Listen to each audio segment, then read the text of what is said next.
I am here with Aaron Shantz. Congratulations, you made the semi-finals of the World Championship on Dromai. It's pretty wild. Still in a little bit of shock on all of it, but it's been a pretty amazing weekend. So the rounds have been really crazy in top 8 for you, because you pretty much faced a real threat for Dromai at least. Yeah, but probably the scariest matchup I could come across. Was hoping to run into more Icelanders instead, but it's the way it goes sometimes. So tell us, how did your tournament run go? How many CC rounds did you lose or win? So I actually started out losing round 1 immediately. I lost to a Dash player. It was a pretty crazy game, but managed to rally back from there. I think it was around a 9-0 streak after that. So I went undefeated the rest of the day and had a clean 6-0 draft record overall. So it was 6-0 in draft, 8cc. I think I was 5-3 in constructed. Really close matches all around to some pretty incredible players. I on day 2 played against 2 Fais then as well, including the now reigning world champion. I was able to beat him in the Swiss. Couldn't quite get the best of him in the top 8 then, but maybe we'll get a rematch at some point. Lost a really close match to Yuki at the start of day 2 constructed, and another close match to Dash at the end. But pretty incredible tournament overall. So before we jump into the deck profile, please tell us why did you choose Dromai, and what does it mean to play the World Championship for you with Dromai? Absolutely. Been playing Dromai pretty close to since she came out now. I started playing her initially, honestly, in an attempt to broaden my horizons on what decks I'm able to play and stuff like that, but started winning and kind of kept going with it. But coming into Worlds here, she got some new tools with the Tome of Imperial Flame coming into out of Bright Lights, which is a pretty big power boost, and the way that with Lexi gone from the format, I think you're able to build the deck in some different ways now as the format's slowed down and target the metagame that way. So did a lot of testing into Mechanologist and Dash specifically leading up to this, and Icelander and all of that, and was back and forth for a while, but by the end was pretty confident that this was the right choice for me, and was pretty happy locking it in. Nice. So then let's jump into your deck profile and show off your equipment first. Yeah, so the equipment for Dromai is pretty straightforward. There's 3 slots that you play in basically in every single matchup. So we only have 1 headpiece, Crown of Dominion, probably the most essential equipment piece for this type of build, since it is what allows you to play Tome of Imperial Flame, which is huge. After that is Flamescale Furnace, which is the other linchpin of the equipment suite. It's your resource engine, it's ash generator, it kind of does it all. And it's your only real blocking armor piece in the deck at this point, to let you stop breakpoints and that sort of thing. So it's pretty essential for giving you that sort of buffer. And then the last equipment, I'm only playing 1 leg slot, and that's Mage Master Boots. Now this is a bit of a shift away from Dromai just trends the last while. Especially out of Lexi season, most Dromai lists, and mine included, were running Snapdragon Scalers and Snatch, and looking to play a little more aggressively and pressure decks like Lexi with not a lot of armor on breakpoints, and to take tempo that way. As things have slowed down, and we'll get into some of the cards in a second, but I shifted back towards a Tome of Fjendel build, which Mage Master Boots facilitates, looking to get one of those in Arsenal and find a spot, ideally alongside one of the Tomes of Imperial Flame, to get some resources, use the Mage Master Boots to give Tome of Fjendel go again, and have these explosive high resource turns. After these 3, there's 3 options for the arm slots, and these are all sort of judgment calls depending on the matchup. Wave of Reality is probably the most common one into any of the more aggressive decks that are trying to pressure you, like the Ninjas or Azalea or anything along those lines, as well as aggressive Mechanologist builds.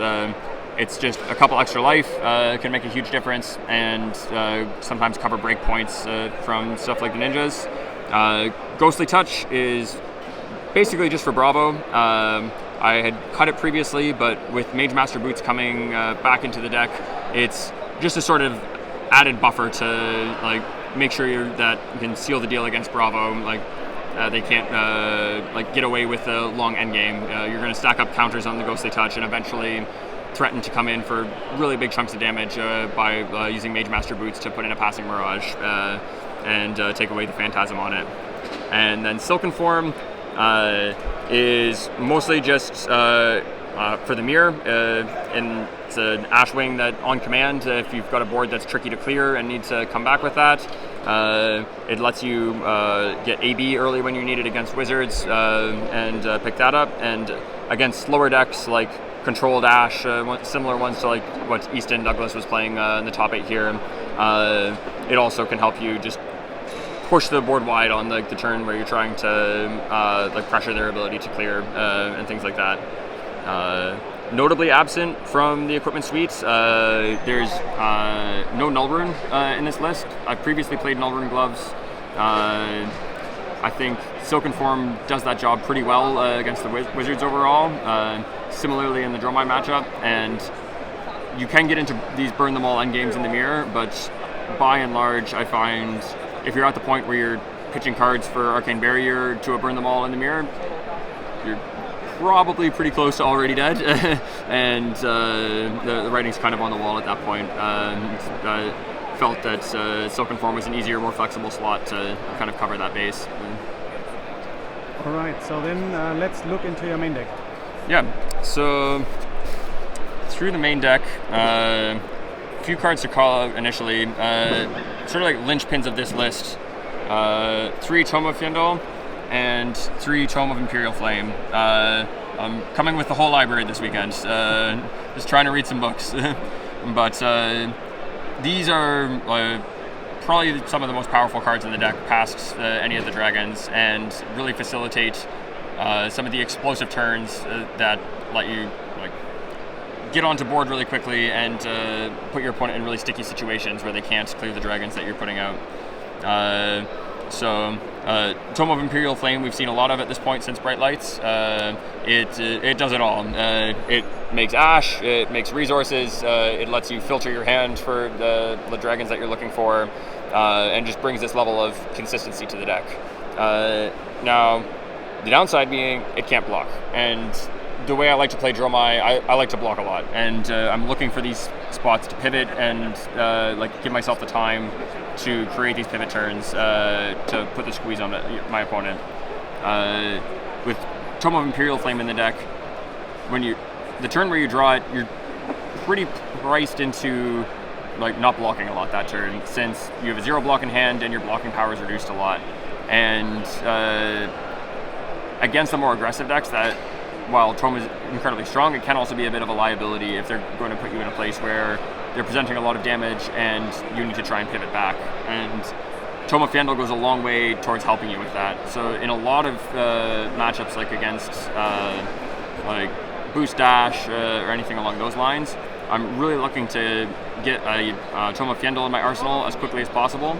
And then whenever the next red tome happens to come up, I'm a lot more free to take a bunch of damage and just like take the hits as they come, and then the life gained off of Tome of Fyendal on that turn helps offset that a lot and mitigates the damage that I had to take to create that pivot turn. So I'll often play the red tome from hand, pitch the 2 cards, have 2 floating, spend that 2 floating to crack the Mage Master Boots, cast the tome from Arsenal, draw 2, gain 5, and there's some pretty crazy plays that can come out of there, whether you're like pitching another card for a 1 cost and then activating Furnace to make 4 resources. There's crazy spots where you can play some of the big dragons like Dominia or Tumultai alongside other cards and just create like really, really explosive boards that are tough to come back from. Past these ones, I almost always run at least 2 blues now. a lot of lists have skewed more towards the red line side. We'll see it when I get into the dragons in a second, but I've gone back towards getting a couple Tumultize into the list. I like it a lot for the mirror, and it's just a very powerful card in general when you have the resources to cast it. And with the uptick in Icelander, I like having a higher blue count for the deck overall. We'll see more in the sideboard as we go, but the blue dust ups are just blue, block 3, and costing 0 is a big part of it as well, where they're easy to get out of your hand if you happen to draw them on a tome turn. You're not pressured for resources, and they're nice in the mirror for clearing out pesky dragons and things like that, and keep you going. Past those 2 blues in the main deck, everything else is red.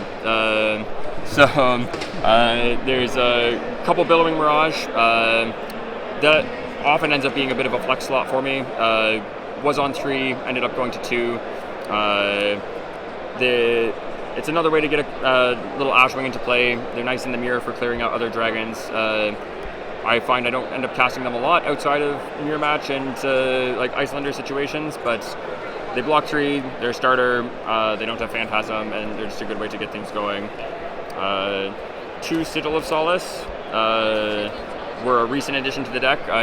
Those got added in, I think, the night before the tournament. I was talking with Nick Butcher, and it was a suggestion from him on that, and wanting to get a couple sigils in the deck, just for padding the Icelander matchup into decks like Dash. Just you want the game to go long. We want the time to set up these big tome turns, and sigil's a nice way to make sure that we can always use our hand effectively and get to the point in the game where we have the space to pivot like that, as well as just high roll situations where if you get to cast it on turn 0 and pitch to Furnace to make an Ash then.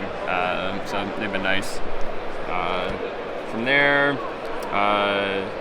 go into some of the other ones that are less than 3. 1 Miraging Metamorph. That number's fluctuated as well.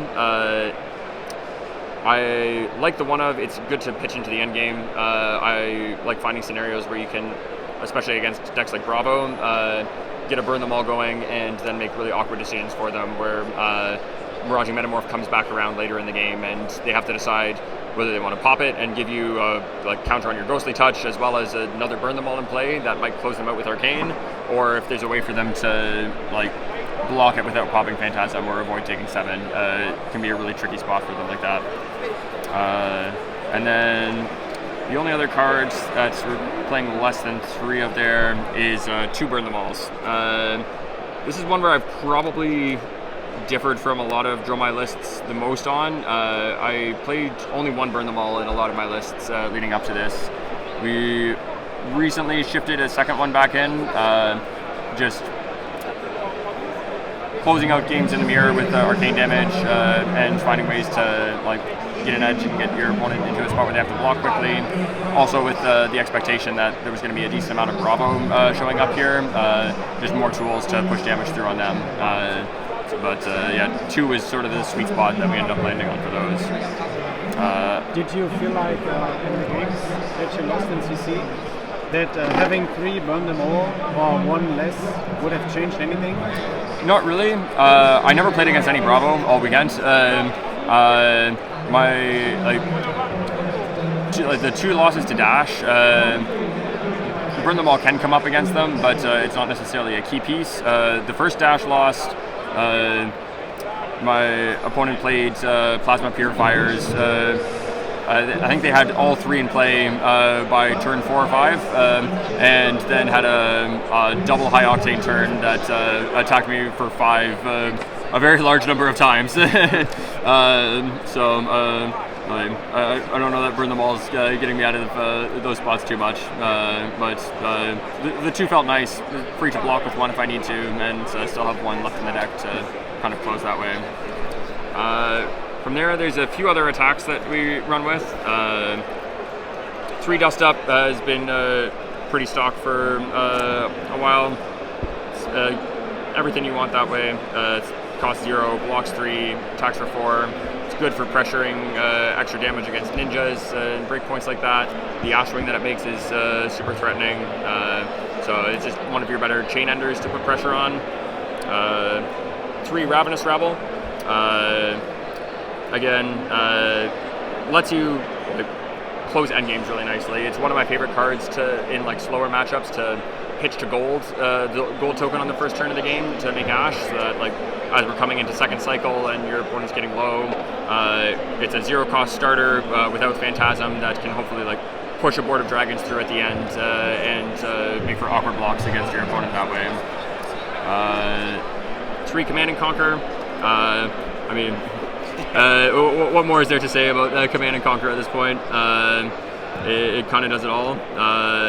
Especially potent in the mirror now without Crown of Providence. There's some really, really awkward spots if you're ending the chain on a CNC at the end.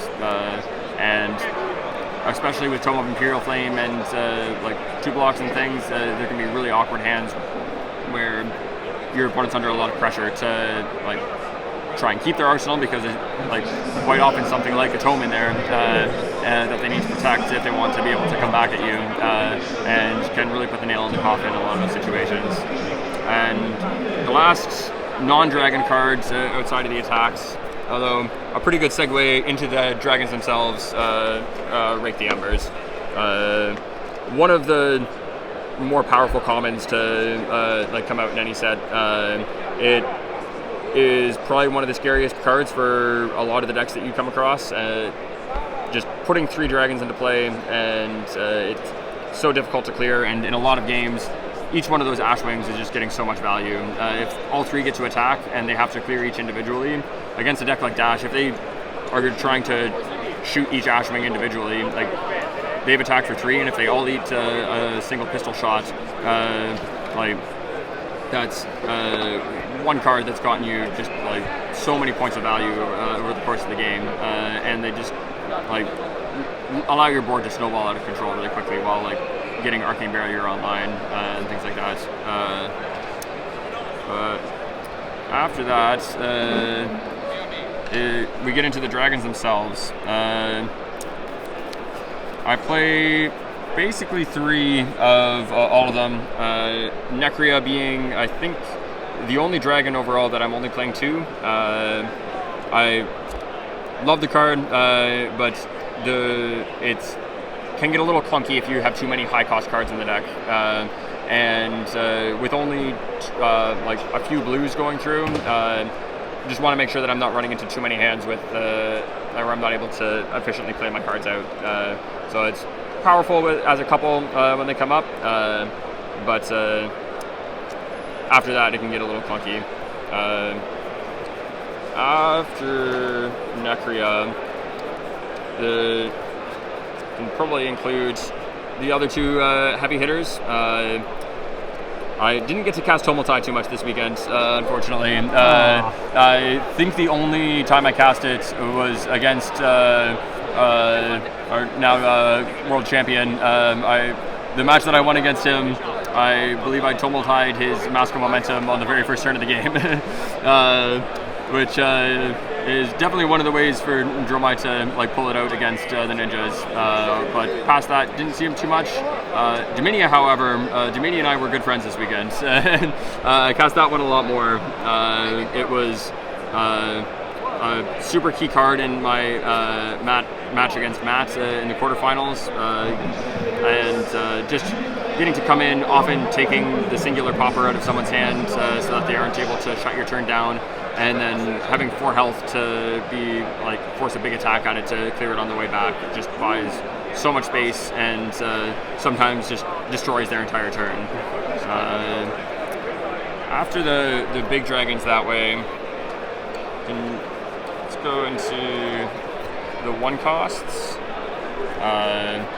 The rest of them are all like fairly stock. We're playing Dromai because we want to play the dragons.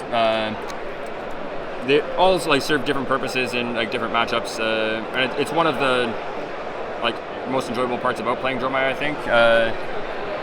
The power level of the deck is like quite flat overall, and all of the cards are individually and contextually very powerful in different ways in different matchups. So like where some matchups Kyloria might be your best card, others it's going to be Miragai or Yandarai, and so on and so forth. So like against the high popper count decks, like the Bravos and things like that, Mirgai and Dromai are your best friends. I mean, Dromai is always my best friend, but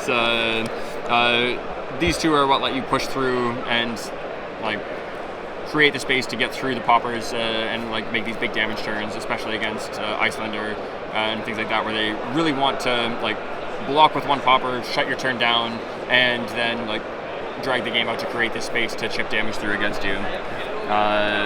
Whereas a card like Hyloria is a lot trickier against a deck like Icelander. It's only got 2 toughness. They're often able to cast an arcane damage spell from their arsenal and kill it, which shuts your turn down entirely there. But when you're coming up against something like the ninjas or mechanologist, it's a lot more threatening.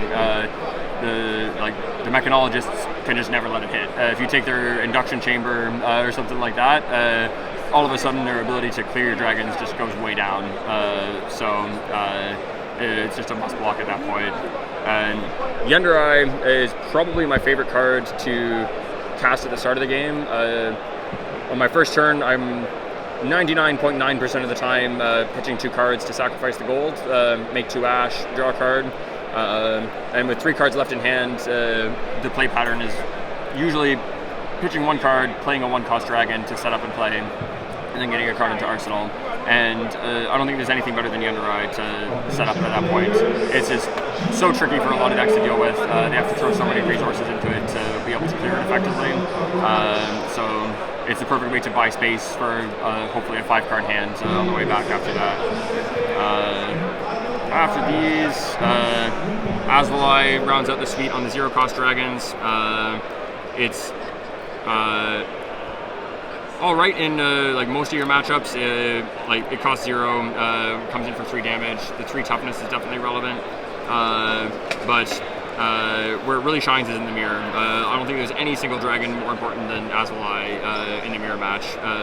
It lets you clear boards that you would never be able to otherwise. It answers Rake the Embers single-handedly, cleans up like defense counters on the Yenderai. So like I'll often find myself like looking to set either an Asvalai or a Rake the Embers or something like that in my arsenal and just wait. The mirror is all about patience, and so it's a bit of a who blinks first sort of situation, and just waiting to like find that right moment where they've played a Rake or something like that out, and so you can come right back and clear them out with the Asvalai. And after these is just the suite of 2-cost dragons. You see a lot of lists that like are up and down on numbers of Uvia. You won't find me leaving home without 3. I think it's just one of the most powerful cards in the deck in any of the slower matchups. If you're able to land one early, I've had a few games where over the course of this weekend where it's made like in the realm of 8 or 9 Ashwings. Like it allows you to snowball like so incredibly far, and 6 health on it is like a pretty high ask to clear from a lot of decks, and most of the time they kind of have to decide like to just leave it and like hope that they can kill you before it accumulates too much value for them to deal with. And then Thamai, previously I've only had Thamai in against Icelander, but since Tome of Imperial Flame and the blue count getting lower, I largely just want to be able to put dragons into play as much as possible, and I think I play the 3 Thamais in every single matchup now. It's got a decently sized body on it, like attacks for 3, has 4 health, so it's got a big butt, and like when you need it, and it just lets you like build out the board really consistently. Plus in the mirror, like putting multiple high health dragons into play is pretty huge for pressuring your opponent's ability to be able to effectively clear you back. But yeah, I think that's basically everything from the main deck then. I want to jump into the sideboard. So there's a few different cards here that kind of cycle in and out then depending on the matchup. Cadaverous Contraband has been one of my favorites over the last while. It was an innovation that we came up with going into like calling Dallas and that sort of season. And sorry, do you need water? Sorry, something in my throat. Sorry. Do you need a sip of water? Yeah, if you have one. So sorry.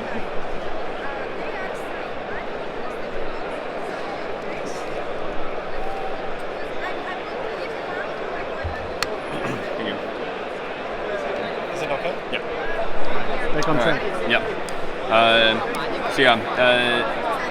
It was an innovation that Nick Busher and I came up with going into calling Dallas and things like that. Largely for the mirror.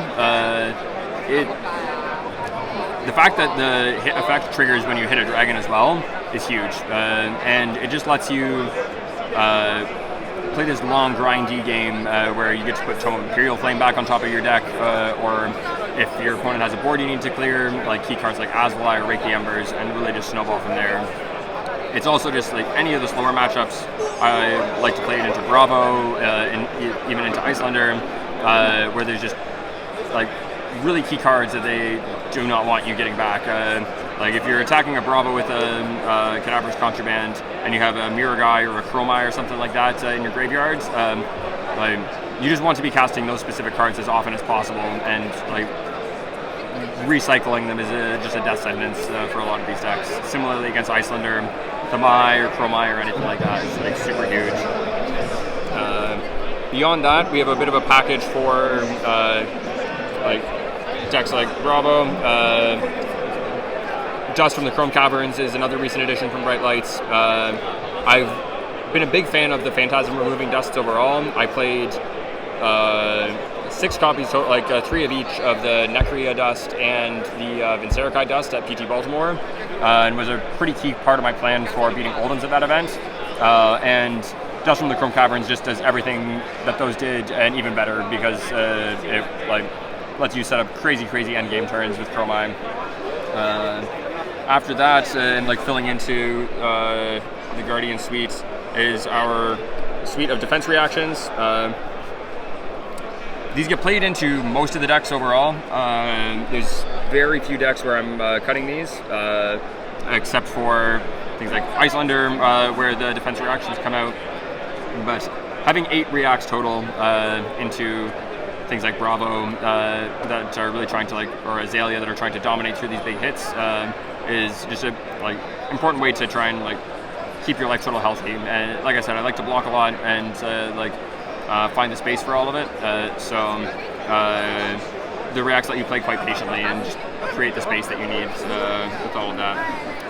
And after those, the sort of final piece to the suites of the Guardian package, as well as the extra resources, is 3 Passing Mirage, True Remembrance, and then along with the extra resources, we have 1 Pursuit of Knowledge. 3 Passings only really come in against Bravo and also against Icelander. So it's only against the decks that have this high popper count that you need to deal with, or where you really need the extra blues, which is largely just Icelander or possibly Kato.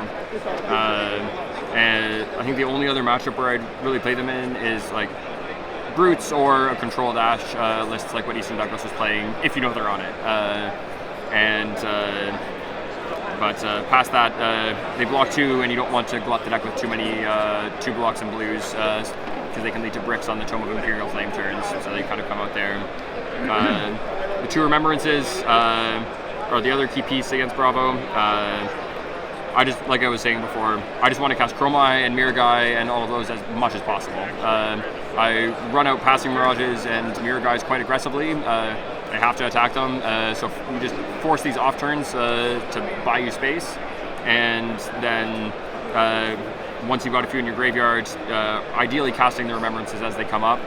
You're racking up Ghostly Touch counters as you go, and then you can get into an endgame space where you hopefully have 3 Dromai still in your deck, a couple Ash stacked up in play, maybe a board of Dragons built out, and then can set up a final push turn to push through the rest of the Dragons that way. And the only other place where I play the Remembrances is into the Mirror. things have changed a little bit since Tome of Imperial Flame came out, but it can still get into this fatigue-ish end state a lot of the time. It's a bit of a tricky one though, since they are a liability when they come up as well, especially if you don't have the key cards in your graveyard yet. I've been back and forth. I was boarding only one Remembrance in the mirror this weekend. I previously boarded in 2. It depends a little bit on how the metagame shifts that way. And then the last blue with the Pursuit of Knowledge is sort of just a glue piece. It's an extra blue against Icelander in decks like that. It's another nice blue in the mirror. I want an extra blue there to be able to cast Necra consistently. It's also a great solid blue to cast off of Tome turns, clearing dragons. The hit triggers off of dragons, so you get that extra intellect to like set up big snowball turns and all of that. So it just makes sure I can get up to that like total count of 6 blues and like pressure on hits in some specific spots that way. And then the last 2 pieces of the sideboard here is just 2 Erase Face, which those were another recent addition kind of coming into this tournament. Like I said, I did a lot of testing against Mechanologists specifically, as a lot of my teammates were trying to did bring Dash and were trying to crack the Dromai matchup, and so I had a lot of requests to play Dash into Dromai at different points, and especially after Dash.io did so well at the calling over in Australia. We were expecting there to be a decent amount of Mechanologists showing up here, and Erase Face is just a really great piece to keep them off balance. The way they often beat you is like having these like big 5-card hand turns where they want to hit you with maximum velocity as often as possible, or these big high octane turns, and I just want to force them to block as often as I can. The more 3- and 4-card hands they play, the more favored I feel, since I can like build these dragons out and value off of them, and then force really awkward block situations, especially if maybe they drew an item or something like that and have to block with their attacks and have these items in hand, since if Erase Face hits, their deck does literally nothing. And it also is like an extra popper in the mirror. I want to play like a fairly long grindy game there, and one of the ways you lose the mirror is just not being able to clear your opponent's board on a turn, and the extra poppers help insulate you on spots like that where it's harder for them to pressure you back. And even into decks like the Ninjas against Fi, it's a 2-block, but I want to be fairly aggressive against them. I think one of the ways that Dromai beats Fi is by pressuring their life shuttle down and getting to a point where you can start getting like good value off of your dragons. And it's always at the very least worth a couple points of value turning off Phoenix Flame against them. Yeah. And if they're on the Emberblade version, makes it a lot harder for them to come in with that. So it was a nice piece all weekend that way as well. All right, and that is the whole list. Yeah, that is everything. All right, and going into the future, like Dromai will be your deck, right? Definitely possible. I like to leave myself open to different things. I've played a lot of different decks in Flesh and Blood over time, from Viserai to Starvo to Oldhim and all kinds of stuff like that. But as long as Dromai sticks around right now, if nothing changes, I think it's just one of the most powerful things that you can do in the game at this point, and hits at a lot of pain points for a lot of decks, and is tough to deal with. So if the dragons are still available and still doing powerful things, I'll keep casting dragons. Nice. And do you have a story that you want to share with the viewers before we end the video? I think my favorite match of this weekend, and one that I'll probably be thinking back on a lot. I played against Yuki in the first round of CC on day 2, and she's an incredible player. On my list of people that I think anyone should be the most scared of if they sit down across from in the world at this point. She's just incredible at the game. But we played at a few different points with an evenish record into each other, but it's always very intense match, and this one was no different. I felt like everything ran on a razor's edge all the way through. I think there was a lot of really close decisions on both sides. She ended up killing me for exact lethal on the final turn with her final red, what's the name again? It's the 1 for 4 arcane, ice damage spell. but if it had been a 2-cost 4 damage arcane spell, I would have been able to live through it. She wouldn't have been able to use Metacarpus nodes, but she was exactly able to respond to my tome in the end and get the final point of damage across on the turn where I would have been sending lethal on the way back. It was a really crazy turn that I could have gone a lot of different ways leading up to that, where I had yellow tome, a red tome, a Tumultai in hand, and something else. I'd cast the first red tome, she let that one resolve, and I drew another red tome, and I think a Necria coming off of that, and was in a really tricky place of which tome do I want to follow up with? Do I want to try and cast this Tumultai? What cards should I be pitching here? And a lot of so many different ways that turn could have gone. I ended up making a play that got blown out a little bit by the Channel Lake Frigid that she had in Arsenal. I felt like I could do some really powerful things through anything but exactly that, and knew that was a bit of a liability going into the play, but honestly wish the match had been recorded, because I would love to go back and look at it, but we'll definitely be mulling that one over at night for a little while now. All right, Aaron, thank you so much for sharing your deck and your experience here at Barcelona Flesh and Blood World Championship, and we'll see us the next time. Absolutely, thanks so much.